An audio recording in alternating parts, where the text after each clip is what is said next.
Thank you, नमस्कार। काफ़ी दिन बाद हम फिर से आपके बीच में हैं और आज हम चर्चा करेंगे शरीर के निर्माण के लिए आवश्यक जैव अणु प्रोटीन की।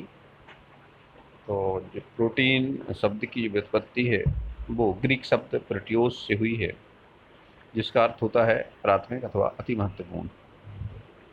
ये रासायनिक रूप से अल्फा एमिनो अम्लों के बहुलक होते हैं। रासायनिक रूप से प्रोटीन क्या होते हैं? अल्फा अमीनो अम्लों के बहुलक होते हैं। प्रोटीन के स्रोत आपने पढ़े ही होंगे। दूध है, पनीर है, दालें हैं, मूंगफली, मछली, मांस, अंडा, ये प्रोटीन के प्रमुख स्रोत हैं। वर्तमान में इस कोरोना काल में प्रोटीन ज़्यादा खाने की सलाह दी गई है। ये जीवन की मूलभूत जो संरचनात्मक और क्रियात्मक इकाइयाँ हैं, यानी कोशिकाएं हैं, उनके निर्माण में सहायक होते हैं। अब हम इसकी केमिस्ट्री देख लेते हैं। अल्फा एमिनो अम्ल जो हैं, तो हम पहले ये समझें अमीनो अम्ल होते क्या हैं। अमीनो अम्ल में एक समूह होता है एमीन समूह NH2, और दूसरा समूह होता है कार्बोक्सिलिक अम्ल समूह COOH। ये दो समूह पाए जाते हैं, यानी ये एमीन भी होते हैं और अम्ल भी होते हैं। इनमें एक एमीन समूह है NH2 और कार्बोक्सिलिक समूह COOH। अब इनमें से अल्फा एमिनो अम्ल कौन से कहलाते हैं? अल्फा एमिनो अम्ल कार्बोक्सिलिक अम्ल समूह से लगे हुए कार्बन पर जब एमीन समूह जुड़ा होता है तो बनने वाला एमिनो अम्ल अल्फा एमिनो अम्ल कहलाता है। यानी एमिनो अम्ल कौन से अम्ल है? जिनमें एडजेसेंट कार्बन पर, यानी लगे हुए कार्बन पे ही एमिन समूह होता है। यानी माने एक कार्बन कार्बोक्सिलिक समूह का है और उसकी जस्ट बगल वाले कार्बन पे एमिन समूह जुड़ा होता है, उसको हम अल्फा अमीनो अम्ल कहते हैं। अब बीटा, गामा या डेल्टा एमिनो अम्ल देखें तो आपको पता है मुख्य जो क्रियात्मक समूह है उसके जस्ट बगल वाला कार्बन आपका अल्फा कार्बन होता है, और उसके नेक्स्ट बीटा कार्बन और उसके नेक्स्ट डेल्टा कार्बन होता है। तो यदि एमीन समूह अल्फा पर जुड़ा है तो अल्फा अमीनो अम्ल है, और यदि ये एमीन समूह बीटा पर जुड़ा है तो ये बीटा एमीन समूह है, यदि डेल्टा पर जुड़ा है तो ये डेल्टा एमिनो अम्ल हो जाएगा। इस तरह से इनकी नाम क्या पर निर्भर हैं। ये जो एमीन समूह है NH2 समूह है वो कार्बोक्सिलिक समूह COH से लगे हुए कौन से कार्बन पर जुड़ा है? यदि पहले कार्बन पर जुड़ा है तो अल्फा एमिनो अम्ल है, यदि दूसरे कार्बन पर जुड़ा है तो बीटा एमिनो अम्ल है, यदि तीसरे पर जुड़ा है तो डेल्टा एमिनो अम्ल कहलाता है। अब हम इसका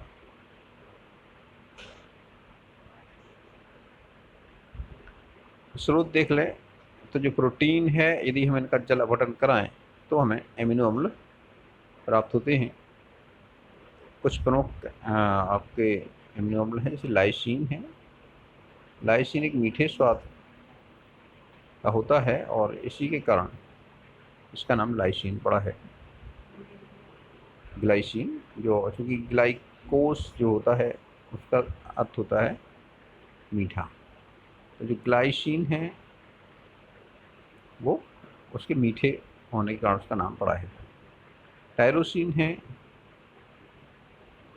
तो इसका नाम उसके स्रोत से पड़ा हुआ है। सबसे पहले इसको पनीर से प्राप्त किया गया था, और ग्रीक में पनीर होता है टाइरोस। पनीर यानी टाइरोस, ग्रीक भाषा में इसको टाइरोस कहते हैं पनीर को। तो ये कुछ नामकरण के कुछ आधार हैं।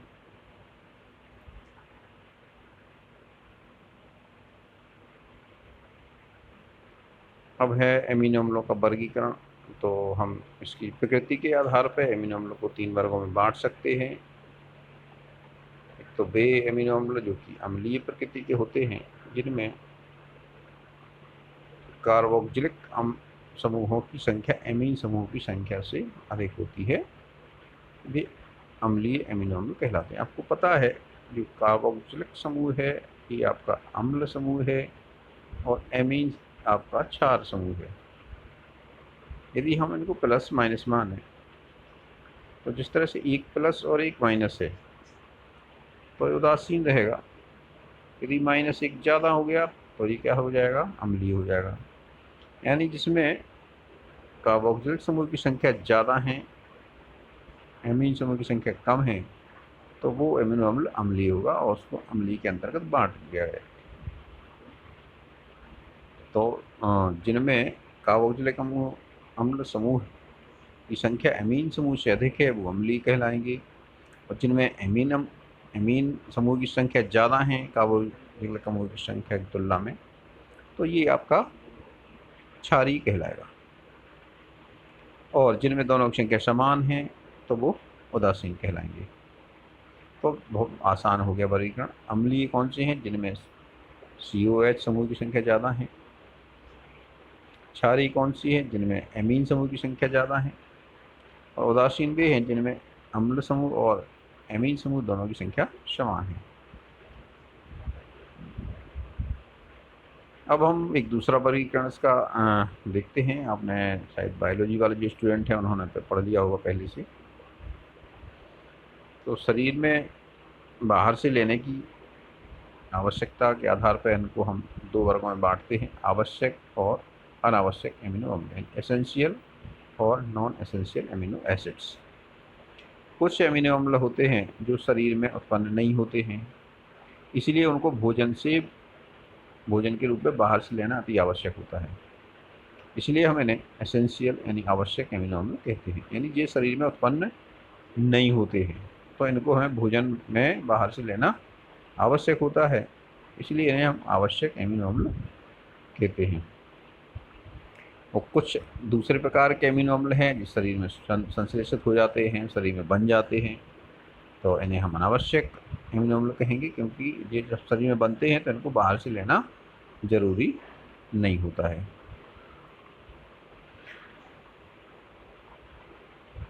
अब एमिनो अम्ल की सामान्य संरचना हम देख लें तो सामान्य संरचना हम इस तरह दिखा सकते हैं, जैसा आपको यहाँ पे ब्लैक अक्षर में दिखाई दे रहा है। इसकी हम सामान्य संरचना इस तरह लिखते हैं। और ये जो सामान्य संरचना है आपकी अल्फा एमिनो अम्ल की संरचना है। आपका एक ये कार्बोक्सिलिक समूह जुड़ा हुआ है और उसके बगल वाले कार्बन पे एक एमीन समूह जुड़ा हुआ है और उससे एक H जुड़ा हुआ है और एक ये हाइड्रोकार्बन की श्रृंखला यानी एल्किल समूह जुड़ा हुआ है। तो R हो गया एल्किल समूह और बाकी एक कार्बोक्सिलिक समूह जुड़ा हुआ है, एक एमीन समूह जुड़ा हुआ है, एक हाइड्रोजन जुड़ा हुआ है।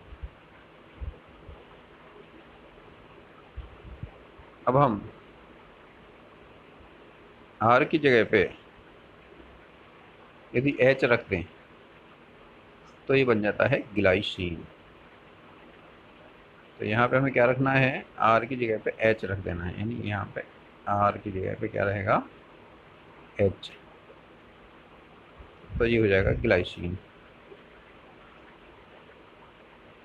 यदि हम इसकी जगह पे CH3 रख दें तो ये हो जाएगा एलानिन। यानी कि जो सांकेतिक हैं, संकेत भी हैं, देखो ग्लाइसिन का प्रतीक है GLY और शॉर्ट में एक अक्षर का कोड है कैपिटल G। एलानिन जिसमें R की जगह पर CH3 रखा गया है उसका जो प्रतीक है ALN है और इसका जो एक अक्षर का कोड है कैपिटल A है। बेलिन में ये CH3 होल ट्वाइस, यानी इसमें दो इस तरह का जुड़ा रहेगा, CH और CH3, ये R की जगह पे ऐसा रहेगा, ये हो जाएगा बेलिन। इसका जो कोड है VAL है और कैपिटल V है एक अक्षर का कोड। इस तरह से ल्यूसीन का R की जगह पे ये रखा है, CH2 CH3 whole twice. LEU इसका 3 अक्षर का कोड है और एक अक्षर का कोड है कैपिटल है। आइसोल्यूसिन में आपका R की जगह पे ये रहेगा ILE और I हो गया इसका एक अक्षर का कोड। आर्जिनिन में R की जगह पे ये रखा जाएगा, इसमें देखिए आपका NH समूह जुड़े हुए हैं। इसको 3 अक्षर कोड ARG से दिखाते हैं और कैपिटल R इसका एक अक्षर का कोड है। लाइसिन में R की जगह पे ये वैल्यू रखेगी LYS, इसका 3 अक्षर का कोड है और 1 अक्षर का कोड के है। देखिए के दिया गया है इसमें क्योंकि एल पहले से लाइसिन का है, ल्यूसीन का, तो लाइसिन का होगा के। ग्लूटामिक अम्ल में आर की जगह पे CH3 CH2 COH जुड़ा हुआ है। 3 अक्षर का कोड GLU है और 1 अक्षर का कैपिटल E।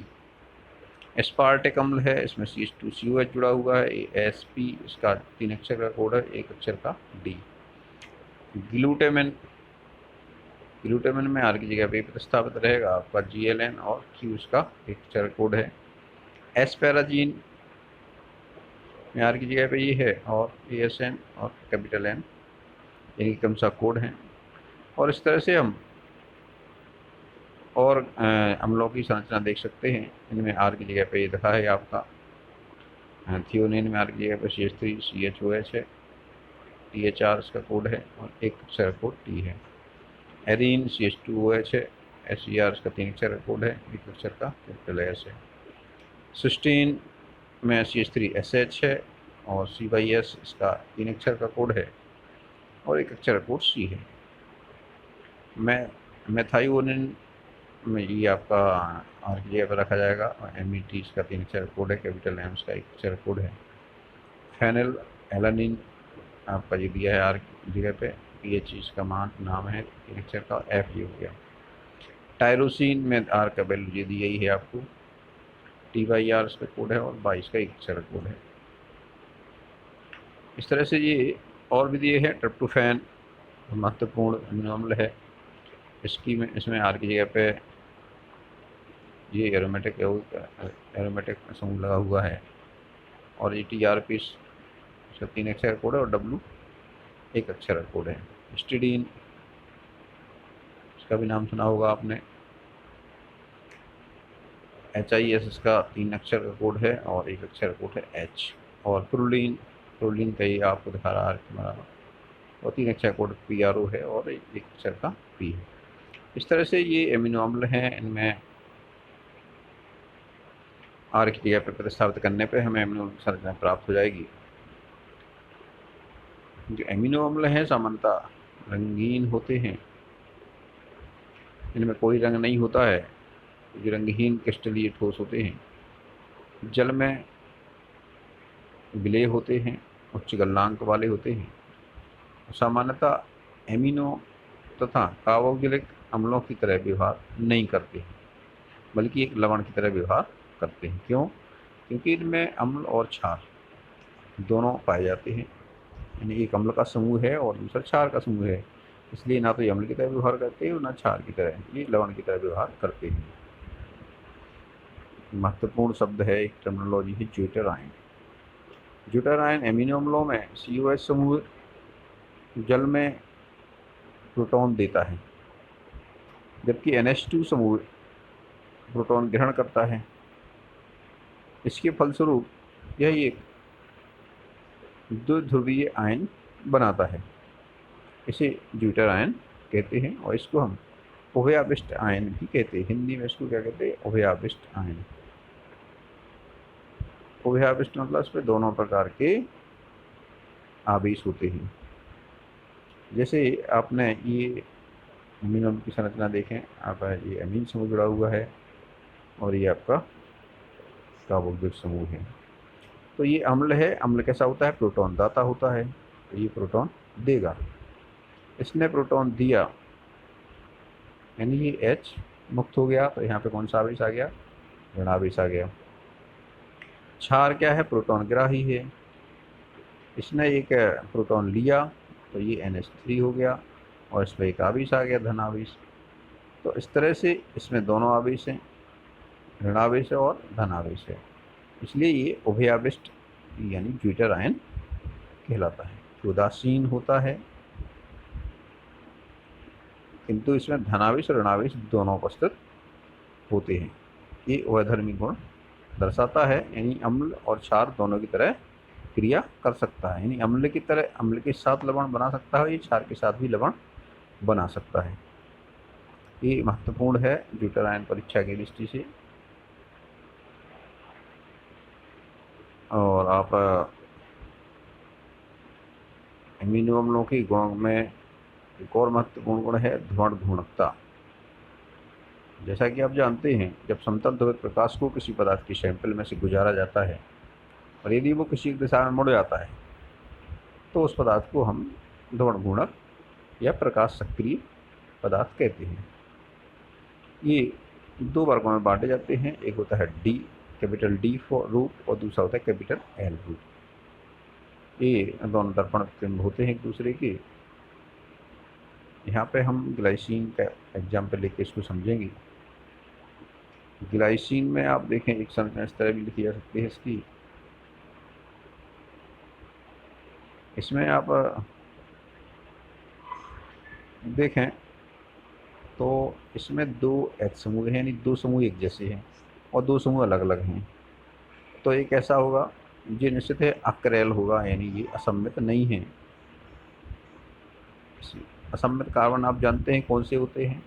बे कार्बन, जिसमें जुड़ने वाले चारों समूह भिन्न भिन्न हों, वो असम्मित कार्बन कहलाता है। इसलिए इसका जो अल्फा जो कार्बन है असम्मित नहीं है, इसलिए ये ध्रुवण घूर्णक नहीं होगा, ये ध्रुवण घूर्णकता का गुण नहीं दर्शाएगा। शेष जो अन्य अमीनो अम्ल है इनमें ऐसा नहीं है। इनमें देखिए आप आर अलग है, एक समूह हो गया, ये एच हो गया, ये COH है और ये NH2 है। तो ये चारों समूह अलग अलग हैं, इसलिए ये करेल कार्बन होगा, यानी असम्मित कार्बन होगा। और ये क्या होगा? ये ध्रुवण घूर्णकता दर्शाएगा। लेकिन देखा गया है कि अधिकांश जो प्राकृतिक अमीनो अम्ल हैं वो लीवो रोटेटरी यानी वाम ध्रुवण घूर्णक होते हैं और ये एल से दर्शाए जाते हैं। कक्षा 11वीं में आपने पढ़ा होगा, यदि समतल ध्रुवित प्रकाश को सैंपल में से गुजारें, यदि वो बाईं ओर मुड़ जाता है तो वाम ध्रुवण घूर्णक है, और वो दाईं ओर मुड़ जाता है तो दक्षिण ध्रुवण घूर्णक। बाईं मतलब एंटी क्लॉकवाइज, दाएं मन क्लॉकवाइज।